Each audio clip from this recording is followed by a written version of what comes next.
I was born on a quiet October evening in a small town nestled in the heart of Tennessee.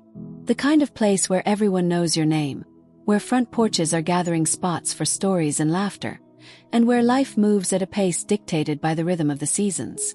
My mother always told me that I came into the world with a peaceful spirit, as if I had already known this life before taking my first breath. Growing up, I was the kind of child who always felt a little different. Not in a way that made me stand out, but in a way that made me observe. I saw the details that others missed. The way the autumn leaves trembled before falling, the sorrow behind my grandmother's smile, the silent prayers whispered in the darkness.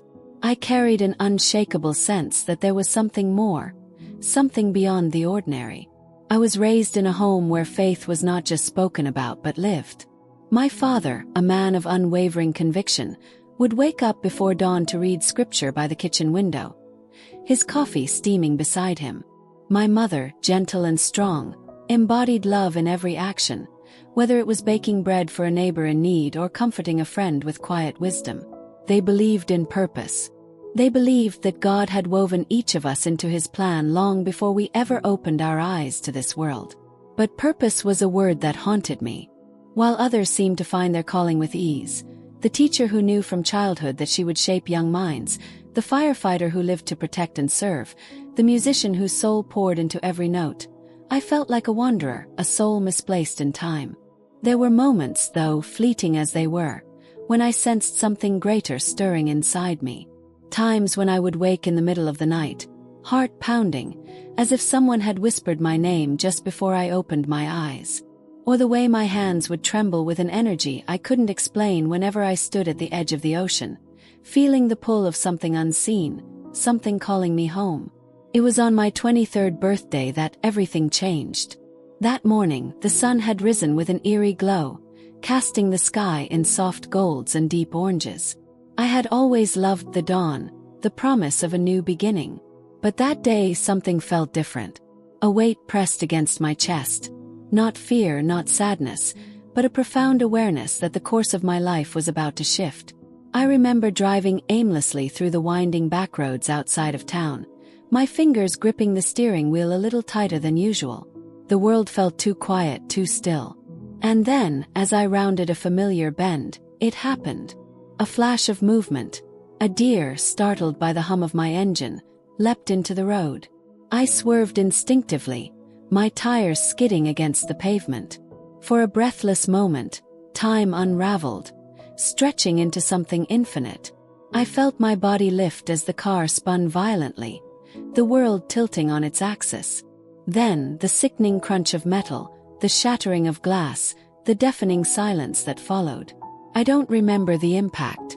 I don't remember the pain. I only remember the stillness that followed.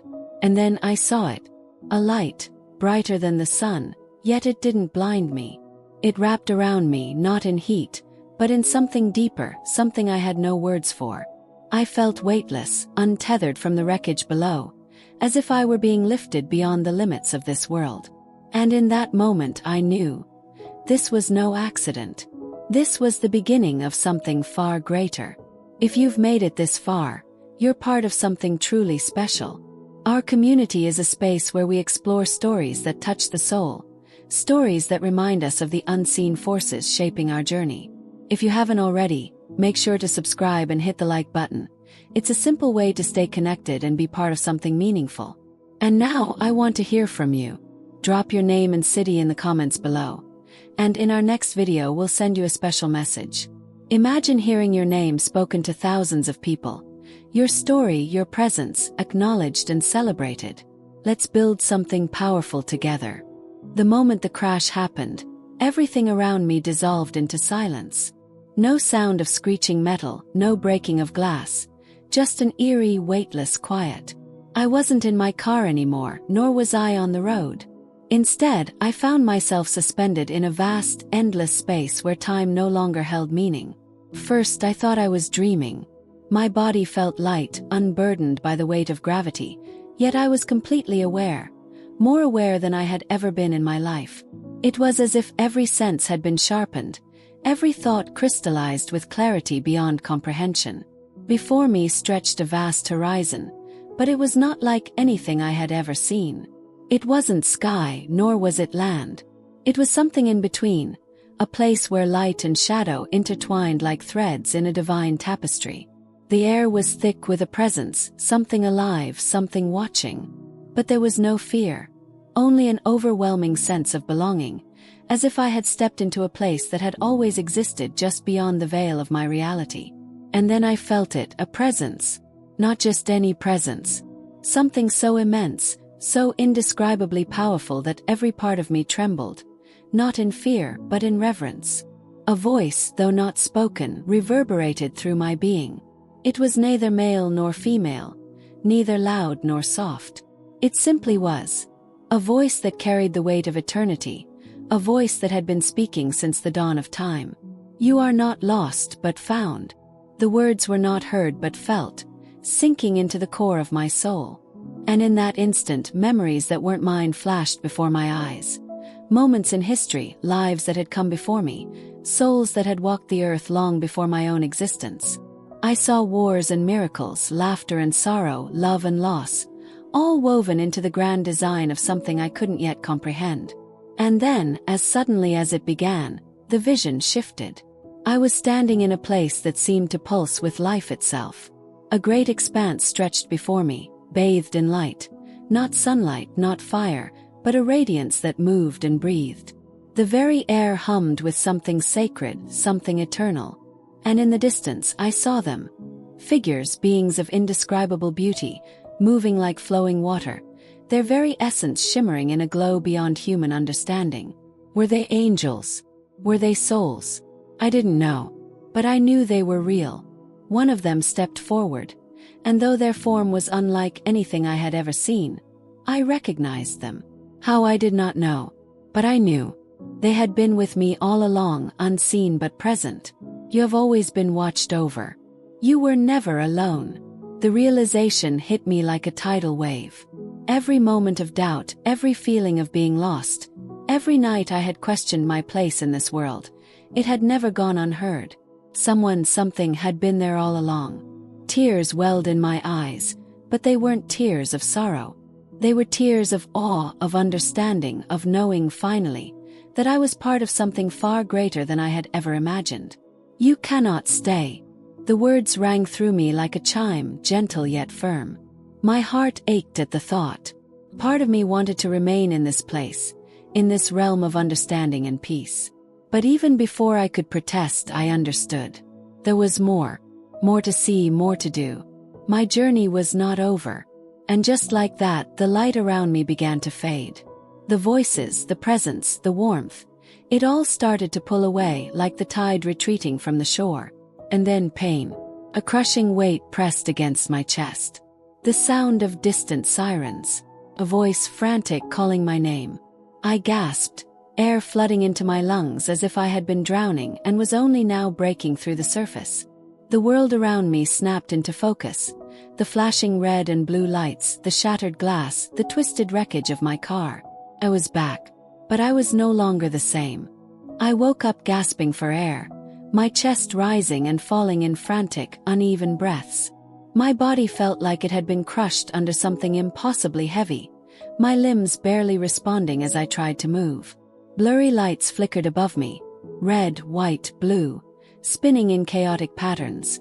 Voices murmured in hurried tones, distorted and distant, as if I were hearing them through water. My head pounded with a dull, rhythmic pain, and a coppery taste coated my tongue. Then a face. She's awake. Stay with us, sweetheart. Help is on the way.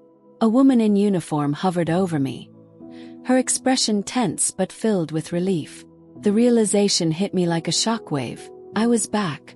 The accident. The road. Oh dear. The impact. It all came rushing back, but it felt different, like something I had watched from a distance rather than lived through myself. 'Cause I had been somewhere else. I knew I had been somewhere else. Tears stung my eyes, not from pain but from the overwhelming loss of that other place. The warmth, the voices, the light. I wanted to go back. I needed to go back. The paramedics worked quickly, strapping me onto a stretcher, checking my vitals, asking me questions I could barely register. My body was here, but my mind still lingered in that vast, unexplainable expanse. You cannot stay. The words echoed in my skull over and over again, reminding me that I had been sent back for a reason. But what reason? I was just a girl. A high school sophomore who spent her afternoons reading books under a tree, who doodled in the margins of her notebook during math class, who dreamed about getting out of her small town but never quite knew where she belonged. What could possibly be so important about me? The ambulance ride was a blur.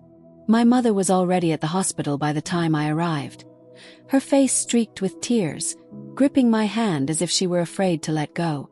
"You scared me to death, sweetheart," she whispered, pressing her lips against my forehead.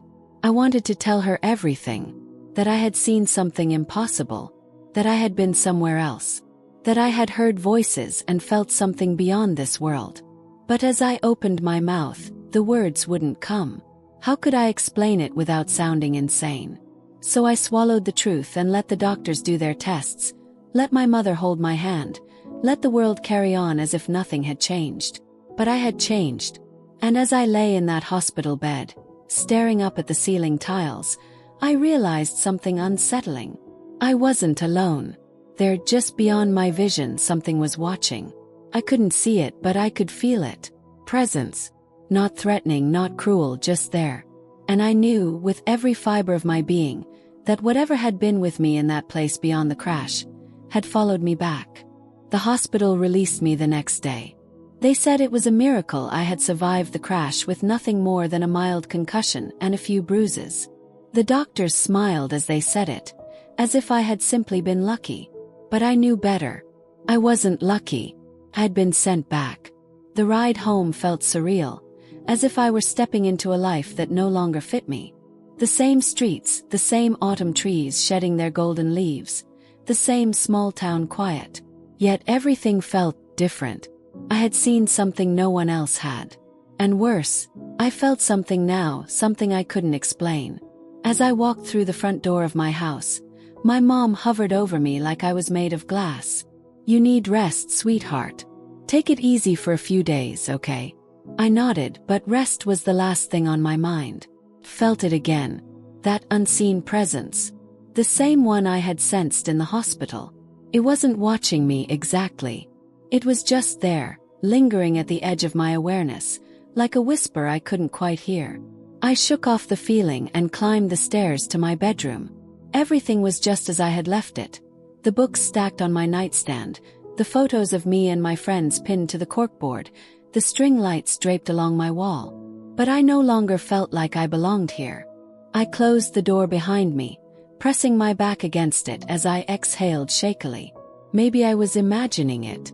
Maybe the accident had messed with my head. Maybe I just needed sleep. But the moment I turned around, my breath caught in my throat. Something was different. On my desk, beside my notebook, lay a white feather. It hadn't been there before. I was sure of it. My hands trembled as I picked it up, running my fingers along its soft edges. It was impossibly perfect, pure, untouched by dust or dirt. And then a memory surged through me. The figures, the light, the place between worlds. "You are not alone." I dropped the feather, stumbling back. My heart pounded so hard it echoed in my ears. I didn't know who or what had left it for me. But I knew one thing for certain. This wasn't over. Let's build something together. I want to hear from you. Drop your name and city in the comments below. And in our next video we'll send you a special message. Imagine thousands of people hearing your name, celebrating this journey together. And if you haven't yet, tap that like button. It helps us reach more people and grow this incredible community of faith and discovery. I didn't sleep that night. I lay in bed, staring at the ceiling, my fingers gripping the blanket as if it could anchor me to reality. The feather still sat on my desk, untouched since I dropped it. I wanted to believe it was just a coincidence. Maybe it had been stuck to my clothes. Maybe it had blown in through the window. But I knew better. Something was changing inside me. And then, just as my eyelids began to grow heavy, it happened. A whisper. Subtle. Just beyond the edge of hearing. At first, I thought it was my mother's voice drifting up the stairs, but then I realized it wasn't coming from outside. It was coming from inside my head. I bolted upright, my pulse hammering. The room was still. Nothing moved. But the whisper lingered, like an echo bouncing off invisible walls. I squeezed my eyes shut. I was imagining it. Had to be. But then the lights flickered. The string lights on my wall dimmed and brightened in an uneven rhythm, as if something unseen was pushing against the space between worlds, trying to make itself known. My breath came in short, panicked bursts. And then the whisper again. Clearer this time. Do not be afraid. I felt the words more than I heard them, like they had been woven directly into my thoughts. A warmth spread through my chest, soothing, calming. It was the same feeling I had in that other place. The same presence, the same unshakable certainty that I was not alone. I didn't know whether to be terrified or relieved. The light steadied. The whisper faded. The air returned to its usual stillness. But I knew something had shifted. I wasn't just remembering that place anymore. It was reaching back for me. The next morning, everything looked the same. The sun spilled through my window in golden streaks. Birds chirped outside, and the smell of coffee drifted from the kitchen. It was an ordinary morning in an ordinary town. But I was no longer ordinary. I moved through the day in a haze, going through the motions, getting dressed, eating breakfast, answering my mom's worried questions with tired smiles. But inside I was unraveling. I had heard something. And I knew deep down that this was only the beginning. School, everything felt off. The voices in the hallway sounded distant. Conversations blurred together into meaningless noise. I could barely focus in class. My best friend Mia nudged me at lunch. "Hey, are you okay? You look distracted." I hesitated. How could I possibly explain what was happening to me? That I had died, that I had been somewhere else, that I had come back with a presence I couldn't see but could somehow feel. Instead, I forced a smile. "Just tired." She frowned but let it go. But as the day wore on, I felt it again, that presence. Not threatening, not ominous, just there, watching, waiting. And then, just before the final bell rang, I saw something that made my blood run cold. A shadow, not cast by anything, not connected to any person, just standing at the far end of the hallway. It wasn't dark like a normal shadow. It moved, shifted, pulsed as if it were alive. And then, just as quickly as it appeared, it was gone. I sucked in a sharp breath, my heart pounding. Had I imagined it? Well, this was real. That night, unable to ignore the weight pressing against my chest, I did something I had never done before. Prayed. Not the kind of prayer I had whispered absent-mindedly before bed when I was little. Not the kind I recited in church just to blend in. A real prayer. A desperate one. God, if you can hear me, if this is really happening, I don't know what to do. I don't understand what's happening to me. Silence. And then a warmth. Not words. Not a whisper this time. Just a knowing. A certainty that whatever was unfolding in my life, whatever had begun the night of the accident, I was meant to see it. I was meant to understand. Question was why. I stayed awake that night, staring at the ceiling, my thoughts spinning like a storm that wouldn't quiet. I had seen something no one else could see. I had felt something beyond this world. And now it wouldn't let me go. My body ached from exhaustion, but the moment my feet hit the floor in the morning, a strange energy pulsed through me. It was subtle, like an instinct buried deep inside my bones, telling me something was different. School, everything was a blur. I could barely focus on my classes, barely hear my teachers over the static in my mind. The whisper from the night before still echoed in my ears. You were chosen. I didn't know what that meant. Chosen for what? I wasn't anyone special. I wasn't the smartest kid in class or the most talented. I had no great achievements, no skills that made me stand out. If anything, I had spent my life blending in. So why me? By lunchtime, I couldn't take it anymore. The walls of the school felt too small, the voices too loud. My skin buzzed with restless energy, my chest tight with something I couldn't name. I needed air. I needed answers. So instead of heading to the cafeteria, I grabbed my bag and slipped out the side exit, my heart pounding with every step. No one stopped me. No one noticed. I walked fast, my legs carrying me toward the one place that had been tugging at my soul since I woke up, the old church on the edge of town. I had never been inside before. It was small, almost forgotten, its paint peeling, its windows clouded with dust. But today it felt alive. The wooden doors creaked as I pushed them open, and the scent of old books and candle wax filled my lungs. Sunlight filtered through the stained glass, painting the empty pews in soft hues of gold and blue. And then I felt it. The presence. Stronger than before. It wasn't just watching me. It was waiting for me. I took a shaky breath and walked forward, my footsteps echoing in the silence. My fingers brushed against the rough wood of the pews as I passed, and my stomach twisted with nerves. Closed my eyes. And then the whisper returned. You were never alone. My breath caught in my throat. The voice wasn't harsh. It wasn't demanding. It was gentle, familiar, like it had always been there, waiting for me to listen. You were sent back for a reason. Tears welled in my eyes. I wanted to believe that. I wanted to believe that everything, the accident, the light, the shadow I had seen at school, meant something. But what if I was wrong? What if I had imagined it all? I sank onto a pew, gripping my knees as my chest tightened. What do you want from me? I whispered into the stillness. No answer. No voice. Just silence. And then a flicker of movement. My eyes snapped to the altar. The candle flickered. There was no breeze.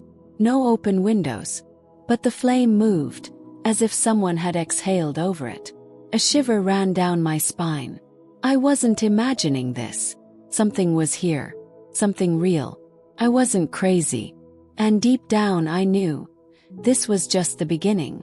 The candle's flicker wasn't an accident. I knew that now. I sat frozen in the pew, my breath shallow, my pulse drumming in my ears. Something had moved the flame. But there was no wind, no air vent, no logical explanation. And yet, I wasn't afraid. I should have been. Every instinct told me to run, to leave this place, to go back to the version of my life that had made sense.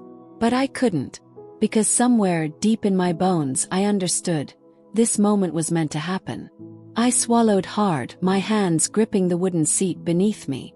Who are you? I whispered. Nothing. The church was still, silent, the air heavy with expectation. What do you want from me? And then a creak behind me.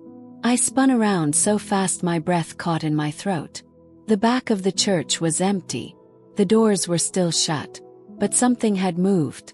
I could feel it, just like I had felt the presence in my room. I wasn't alone. But I still didn't know who or what was here. I stood up on shaking legs, my sneakers scuffing against the worn floorboards. Every hair on my arms stood on end, my skin humming with awareness. And then the whisper returned. Look up. My eyes snapped to the stained glass window above the altar. A beam of light filtered through, casting a glow across the floor, illuminating something I hadn't noticed before. A book. It lay open on the altar, its pages slightly curled, as if someone had just set it there. But I knew that wasn't possible. The altar had been empty when I walked in. Slowly, cautiously I stepped forward. My fingers trembled as I reached out and traced the edge of the paper. The book was old, its spine cracked, its pages yellowed. And though I had never seen it before, I felt like I had been led here for a reason. I lowered my gaze to the text. And the first words I saw sent a chill down my spine. Fear not, for I have called you by name. My breath hitched. I had heard those words before. Not here. Not in this world. I had heard them there. In the place between life and death. The church suddenly felt too small. The air pressed in around me, thick with something unspoken, something vast. This wasn't just a coincidence. It was a message. Sign. Calling I never asked for. And whatever this was, whatever had followed me back from the other side, it wasn't done with me yet. We don't make any money doing this, we do it because we love it. Because these stories matter. If you're enjoying this journey, the best way to support us is to subscribe and hit the like button. Not just for us, but for our community. Every like, every comment, every person who joins us makes this space stronger, brighter, and more connected. And trust me, you want to be here for what comes next. I closed the book, my hands trembling. The words still echoed in my mind. Fear not, for I have called you by name. It wasn't just a passage. It wasn't just coincidence. It was meant for me. But why? My stomach twisted with the weight of everything I didn't understand. I wasn't a prophet. I wasn't special. I was just a girl who had nearly died and come back with a head full of memories I couldn't explain. I needed answers. I reached for the book again, flipping through the delicate pages, searching for something. Anything that might tell me what this all meant. And that's when I noticed it. A single feather. Nestled between the pages.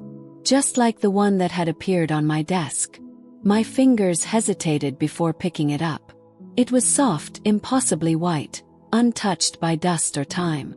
A lump formed in my throat as realization struck. This wasn't random. This wasn't chance. This was guidance. A wave of warmth spread through my chest, the same feeling I had when I was in that place. The place beyond life. But now, I wasn't floating in the presence of something greater. I was here, grounded, my body shaking with the weight of this impossible truth. You were chosen. The whisper wasn't spoken aloud, but I felt it just the same. Not as a voice, not as a command, but as a certainty. Tears stung my eyes, and I forced myself to take a deep breath. This wasn't happening to someone else. This was happening to me. I stuffed the feather into my pocket and closed the book, gripping it tightly as I stood. My legs were unsteady, my heart hammering in my chest. I needed to get out, to think, to breathe. The moment I stepped outside the church, the world felt too bright. The sky stretched endlessly above me, an impossible blue. The trees swayed in the wind, their golden leaves whispering secrets I couldn't understand. Everything felt alive in a way it hadn't before. And that's when I saw her. Woman. Standing across the street. She was watching me. She didn't move, didn't blink. Just stood there, as if she had been waiting. My heart skipped a beat. Something about her was off. Not threatening, not dangerous, but not normal. She was dressed in a long, flowing coat, her hair cascading over her shoulders. Her face was unreadable, her expression calm. But there was something in her eyes that made my stomach churn. Recognition. She knew me. I had never seen her before in my life. But somehow she knew who I was. Cold shiver ran down my spine. The woman tilted her head slightly, as if studying me. And then she turned and walked away. I stood frozen in place, my breath shallow. Had a choice. I could pretend I never saw her. I could go home, try to forget the book, the feather, the message that had been left for me. I could keep pretending that my life was still normal. Or could follow her. Every instinct screamed at me to turn around, to run in the opposite direction. But something else, something deeper, pulled me forward. And before I could stop myself, my feet were moving. I didn't know who she was. I didn't know where she was leading me. But I knew one thing. This was no accident. Followed her. Every step felt like I was walking deeper into something I couldn't understand, something far bigger than myself. She moved with purpose, weaving through the quiet streets like she had walked this path 1,000 times before. I kept my distance, my pulse hammering, my breath uneven. Every part of me was screaming turn back, but I couldn't. Because I knew, whatever this was, it was meant for me. She led me through town, past familiar storefronts and empty sidewalks, until we reached the edge of a small park. The trees swayed in the autumn wind, their branches casting long shadows over the cracked pavement. And then she stopped. She didn't turn around, didn't speak. She just stood there waiting. I hesitated, my heart pounding so hard it hurt. And then, as if sensing my fear, she finally turned. Her eyes met mine. And suddenly I remembered. Not from this life. Not from this world. From that place. The light. The presence. In between. She had been there. She had seen me. My knees nearly buckled under the weight of it. "Who are you?" I whispered. She smiled, but it wasn't a normal smile. It was knowing, like she had been waiting for me to ask. "You already know." My breath caught in my throat. "Why me?" Her expression softened. "Because you were called." I shook my head, my mind spinning. "For what?" "I don't understand." She took a step closer, her presence impossibly calm. "You will." A gust of wind rushed between us, rustling the leaves, carrying something unseen through the air. My skin tingled with energy, with understanding, even if I couldn't fully grasp it yet. This wasn't an ending. This was the beginning. She reached into her coat and pulled out something small, something delicate. She extended her hand. I stared at it, my throat dry. It was a feather, just like the others. Just like the one that had appeared on my desk. My fingers trembled as I reached out and took it. The moment my skin brushed against it, a warmth spread through me. A presence, a certainty, a truth so vast I could barely contain it. I didn't know what would happen next. I didn't know what path lay ahead. But I knew I was no longer the same. And I knew this was only the beginning. There's something incredibly powerful waiting for you in the next video. Something that could change everything. All you have to do is click on the video that's appearing on your screen right now. And before you go, don't forget to like this video and comment men below. Because when you do, you are stepping into something greater, something meant for you. See you there.